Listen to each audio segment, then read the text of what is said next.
welcome back to my channel. My name is Erica and today we are going to be learning how to square up a quilt. I just so happen to have a quilt fresh off of my machine, all ready to be squared up and have binding added to it. Squaring up a quilt is actually really important. It's very easy to do, but you do want to get it right. If you don't have your quilt perfectly squared up, then you can have curled up edges, curled up corners. You can actually have wavy edges when you lay them on like your bed, or especially if you're going to hang them on a wall. If you ever see a quilt hanging on a wall and the edges are kind of curled up, it's because they didn't do a very good job at squaring up their quilt. And I have done that before. It's not the end of the world, but you guys have all requested this, so I figured today, since I have a nice fresh quilt here ready to go, that I would show you how I square up my quilts. So for the most part, you can use pretty much anything that you have on hand as far as quilting rulers go, but I am going to show you my two favorites, and I will link them in the description box below this video in case you're interested.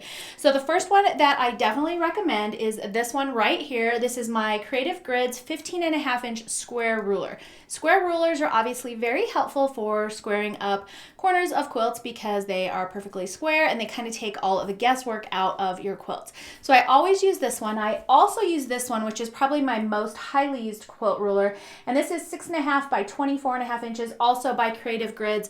I like that they've got sticky tabs on the back so your rulers don't slide around on your fabric, and then their lines are also really easy to read.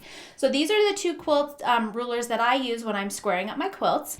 And then you're also going to want a rotary trimmer. This is just my favorite one. This is the Olfa 45mm splash rotary trimmer. There's tons out there. You can use whatever one you prefer. This is just my favorite.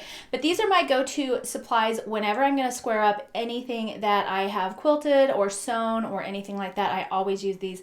I even use these when I'm doing clothing, because I need a straight line, like these are the best. So that's pretty much all you need to square up your quilts. If you don't have this big square one and you just have this long one, that's totally fine. You can use that as well. You're just going to want to use the lines on here along the edge, whereas this one you can kind of use right on the square, but it's totally fine either way. But let's go ahead and get started and I'll show you how I square up my quilts. Now, if your quilt has a border like mine does here, you can actually kind of use that border and you can line up the ruler lines here with the lines on your border and just kind of make everything nice and straight. If you don't have that, you can also just line up the edges of your ruler along the edges of your fabric. Now this one happens to be pretty straight, but sometimes they can get really wonky because quilting pushes your fabric, and sometimes when you're coming back in, it'll pull it in a little bit, so the edges of your fabric here might be a little bit wonky. Mine are actually pretty straight on this one, so that's kind of nice. But I'll line up this corner down here with the edge of my fabric, and I'll line up this corner up here with the edge of my fabric, and then just make sure that the rest of it looks okay and that I've got the ruler hitting all of the fabric. If you've got some fabric that comes in like this way, you're gonna have to scoot your ruler in just a little bit to make sure that you get that fabric. You don't want to be able to see batting once you trim this off. If you can see batting once you trim it off, then you're gonna see it when you add your binding, and that's not a good look. So just make sure that your edges are all nice and straight here, and that's why I like using a corner ruler or a square ruler, because now I can cut this corner and know that it's going to be perfectly at a perfect angle, 90-degree angle. Then I also like to take my next ruler and I just line it up right here along this edge, just like that, so that this edge right here is nice and lined up. And then again, I'm looking at the edge of my fabric, and I don't know if you can see on my video here, I'll try and do a close-up for you, but my fabric actually comes out just a little bit from the side of my ruler, and that's totally fine. Like I said, sometimes it can kind of get pushed out or sucked back in because of the quilting. Your goal here is just to straighten out the edge of your fabric and get rid of any of that wonkiness that occurred when you were quilting. And then now that we have this all set up, we can go ahead and just trim our quilt. So I'm just going to go down this edge first. Oops, cutting it nice and straight. There we go. And then I'm going to come up this side. And then when I get here, I just grab both rulers.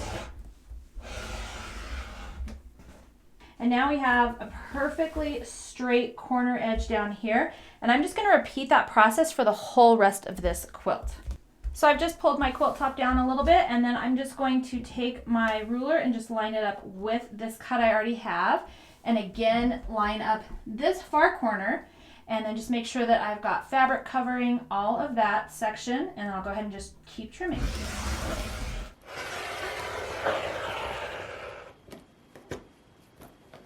Now we're down to this other corner, so I've just brought back in my square ruler again. and I'm lining it up with this edge, and then again with this edge. And I just try and kind of eyeball it so that I can make sure that I'm getting the most fabric that I can, but also not having too much batting showing through there. And that looks pretty good.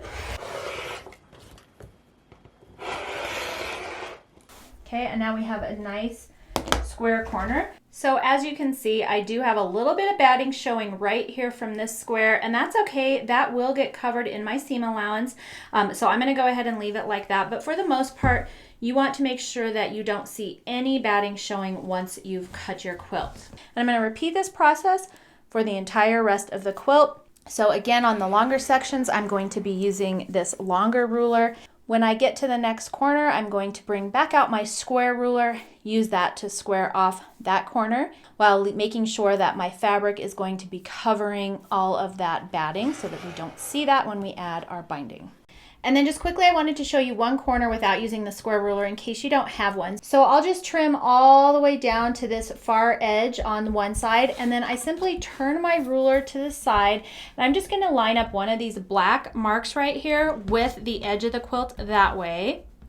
So I'll line that right up along there, and then this side I will go ahead and line up against the fabric, and I can have a little bit of batting sticking out of this one. So you're just going to want to line it up as best as you can to make that square there. And then you can go ahead and trim off this piece.